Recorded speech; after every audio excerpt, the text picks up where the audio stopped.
Sebelum ini saya pernah berkongsi bagaimana saya boleh menjadi seseorang yang bankrupt ataupun muflis disebabkan oleh kenaifan saya pada satu ketika dahulu.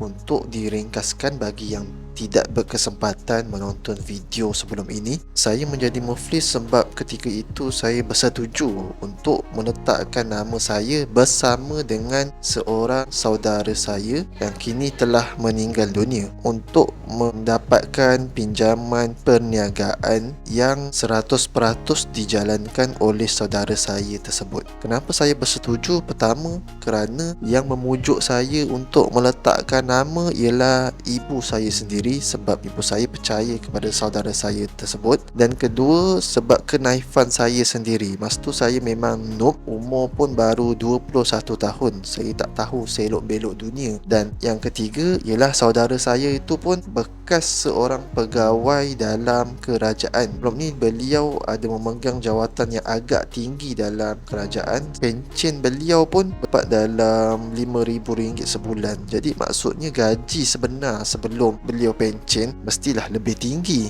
Bermaksud jawatannya tinggi, cuma saya tak tahu jawatan dia apa. Disebabkan itu saya percayalah orang yang berjawatan tinggi, ada berpengetahuan luas dalam organisasi kerajaan, mestilah tahu tentang perniagaan. Tetapi sangkaan saya meleset. Okey, itu ringkasan ceritanya lah. Tetapi apa yang saya nak katakan pada waktu sekarang ni, disebabkan oleh status muflis saya dan saya masih bankrupt lagi, tidak menghalang saya untuk berusaha keluar daripada belenggu ini. Kerana apabila saya perasan beberapa trend dekat media sosial ni, terutamanya dalam Twitter, banyak scammer yang berleluasa meraih simpati orang ramai untuk meminta derma. Walhal apa yang dia minta tu rupanya satu penipuan. Contoh yang terbaru saya baca, ada orang ni diminta bantuan, kononnya kucing dia ni sakit dan ramailah berpusu-pusu bagi bantuan kepada dia. Rupa-rupanya bila diselidik dan klinik yang katakan memberikan invoice tersebut pun telah menafikan. Pada saya, trend untuk meminta simpati disebabkan kekurangan diri kita ni saya tak berapa setuju. Tetapi kalau ada orang yang gunakan dan memang dia betul-betul susah, untuk diri saya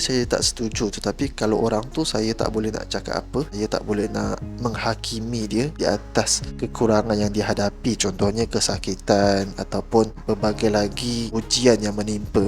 Cumanya yang saya tak berapa setuju apabila seseorang tu dia meminta-minta derma untuk membayar bil pengajian yang dia sendiri tahu memang mahal dan memang keputusan yang dia pilih tu dia dah tahu pada awal-awalnya. Contohnya apabila kita memang teringin untuk belajar luar negara tetapi tak mampu, tapi kita tetap juga memilih untuk pergi ke sana, cuba untuk meraih simpati, membuat kisah-kisah sedih, meminta bantuan orang, mendapatkan duit untuk membayar bil. Walhal dia tahu yang perkara tu berapa tahun lalu sebelum dia sambung belajar tu dia dah tahu memang tak mampu dan memang di luar kapasiti dia. Balik kepada kisah saya baru-baru ni, pada bulan 7 saya ada email kepada pihak insolvensi untuk mendapatkan statement ataupun penyata lah. Sebab sebelum ni sejak saya diisytiharkan bankrupt, saya kena laporkan kes saya kepada Jabatan Insolvensi, dan jika nak buat akaun bank untuk masukkan gaji, saya kena tolak beberapa peratus daripada gaji saya ni kepada akaun insolvensi. Walaupun duit pinjaman perniagaan tersebut 1 sen pun saya tak dapat manfaat, tetapi saya perlu tanggung disebabkan kesilapan yang saya dah lakukan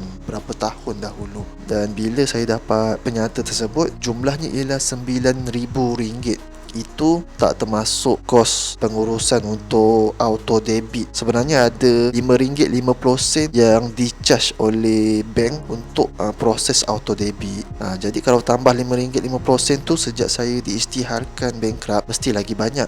Mesti RM9,000 lebih. So kesimpulannya, ke-RM9,000 lebih tu kerugian yang saya hadapi atas kenaifan diri saya percaya kepada saudara saya untuk letakkan nama sendiri. Boleh boleh buat macam-macam. RM9,000 banyak tu. Buat deposit kereta ke, boleh beli mesin basuh, boleh beli perabot, boleh beli laptop bagus. So satu kerugian. Daripada kisah ni saya nak memberikan nasihat kepada sesiapa. Mungkin tak semua orang ada pengalaman macam ni, tetapi sesiapa yang dipujuk rayu oleh walaupun mak bapak sendiri sekalipun, jangan letak nama untuk membuat pinjaman, menolong saudara ke, sesiapa sahaja ke, buat perniagaan ke, beli kereta ke, apa sahajalah, jangan letak nama. Kecuali kalau pinjaman tu kita dapat juga duit, ni kita pun tak dapat duit, saya pun tak dapat duit langsung apa-apa. Operasi syarikat tersebut pun saya tak tahu menahu, keputusannya bukan pada tangan saya, akhirnya saya yang tanggung.